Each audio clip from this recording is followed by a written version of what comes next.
Bonjour à tous, on se retrouve aujourd'hui pour une toute nouvelle vidéo décryptage et aujourd'hui on va parler du public de la Star Academy qui est plutôt toxique sur les réseaux sociaux, mais alors comment l'expliquer? Analyse juste après le générique, c'est parti, générique.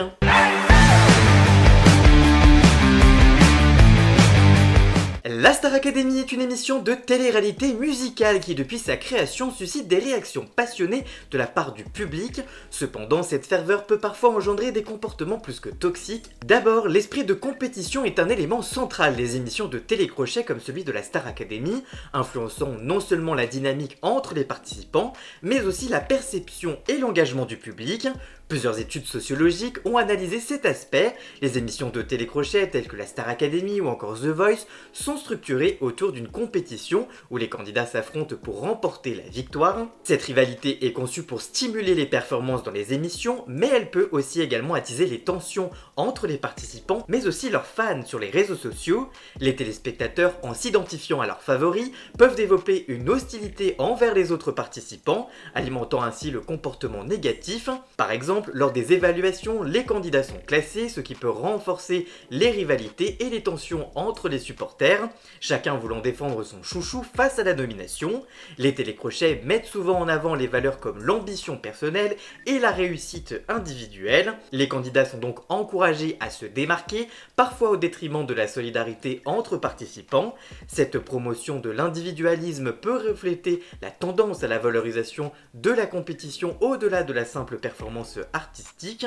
Les téléspectateurs, en s'attachant à certains candidats, peuvent développer des comportements de soutien intenses, formant ainsi des teams dédiés sur les réseaux sociaux. Cependant, cet engagement peut aussi mener à des dérives comme les conflits entre les groupes de fans ou les réactions négatives envers les participants conçus comme des rivaux. L'engagement des téléspectateurs envers un candidat spécifique dans les émissions de télécrochet, souvent matérialisé donc par des formations de teams de soutien, est un phénomène sociologique plus que notable. Ces groupes développent ainsi des identités collectives très fortes, renforcées par des interactions régulières entre eux et un sentiment d'appartenance à quelque chose de plus grand qu'eux.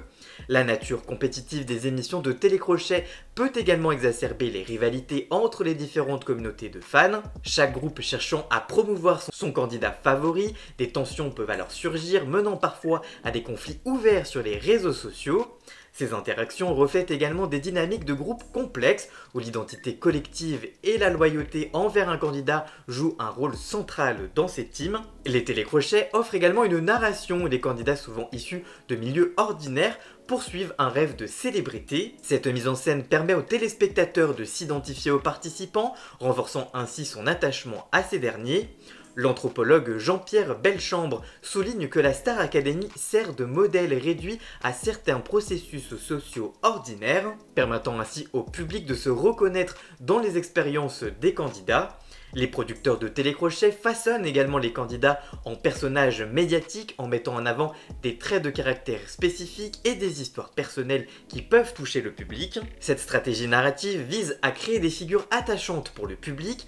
Selon une analyse de Media Animation, les castings se concentrent sur la personnalité et l'histoire des candidats pour construire des personnages auxquels le public pourra s'attacher et ainsi défendre sur les réseaux sociaux. Avec l'essor justement de ces derniers, l'engagement des fans envers les candidats s'est encore plus intensifié. Les plateformes numériques permettent aux téléspectateurs de suivre de près la vie des participants, interagir avec eux et de rejoindre des communautés de soutien.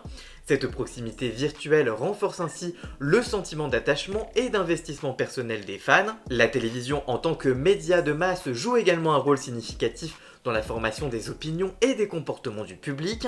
Plusieurs études sociologiques ont exploré comment son contenu et sa structure peuvent contribuer à des attitudes négatives ou certaines toxicités de la part de l'audience de ces émissions. La télévision, par sa capacité à diffuser largement des contenus, peut également façonner les perceptions et les attitudes des téléspectateurs. Selon une étude de l'Université de Liège, la télévision est un média populaire, puissant, qui peut influencer les opinions politiques et sociales des individus. Elle peut par exemple susciter ou renforcer des attitudes extrémistes en fonction des programmes diffusés. La répétition de certains comportements à l'écran peut également conduire à la normalisation de ces derniers.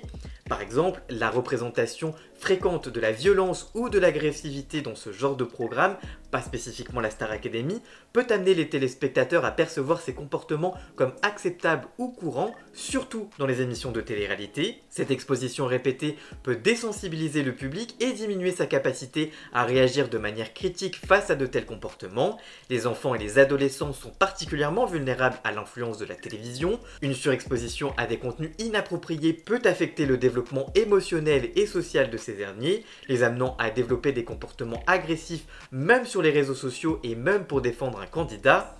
L'organisme Abilo Media souligne que la télévision est un outil puissant pour éduquer les jeunes, mais qu'elle peut également contribuer à des comportements négatifs si les contenus ne sont donc pas appropriés pour eux. Les émissions de télécrochet telles que la Star Academy ont été le théâtre de manifestations également racistes et misogynes, tant au sein de l'émission que dans les réactions du public. Plusieurs incidents récents illustrent très bien ces problématiques. Lors de l'édition 2024-2025 de la Star Academy qui est toujours en cours, la candidate Ebony a été la cible d'un flot de haine raciste sur les réseaux sociaux.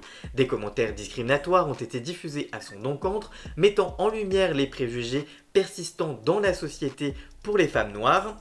La production de l'émission a réagi en condamnant fermement ces attaques et en menaçant de poursuivre judiciairement les auteurs de ces propos haineux, mais sans citer à aucun moment le racisme. Les candidates féminines des télécrochets sont souvent confrontées à des critiques basées également sur leur apparence, leur physique ou leur comportement, reflétant ainsi une misogynie latente dans la société. Ces jugements sexistes peuvent affecter leur parcours dans l'émission et leur carrière postérieure. Par exemple, Ebony a également été visée par des propos sexistes, en plus des attaques racistes, soulignant la double discrimination qu'elle subit en tant que femme noire. Face à ces dérives, les productions des émissions et les médias ont pris position pour dénoncer les comportements. La Star Academy a publié donc des communiqués de presse rappelant que de tels propos sont inadmissibles et punissables par la loi et a encouragé le public à véhiculer des valeurs de bienveillance et de solidarité comme les candidats de l'émission. Et vous, que pensez-vous du public de la Star Academy? Comment expliquer cette toxicité? Dites-moi tout ça dans les commentaires, je vous lirai bien évidemment. Voilà, j'espère que cette vidéo vous aura plu et informé. Si c'est le cas, n'hésitez pas à la liker, la commenter, la partager sur les réseaux sociaux, à me rejoindre sur tous mes réseaux sociaux à moi. Tous les liens sont dans la description. Vous pouvez également cliquer sur le bouton rejoindre afin de prendre un petit abonnement de 3 € par mois pour me soutenir. Vous pouvez également faire un don du montant que vous le souhaitez. Vous pouvez également vous abonner gratuitement à cette chaîne YouTube, ça me ferait extrêmement plaisir et ça déjouera l'algorithme.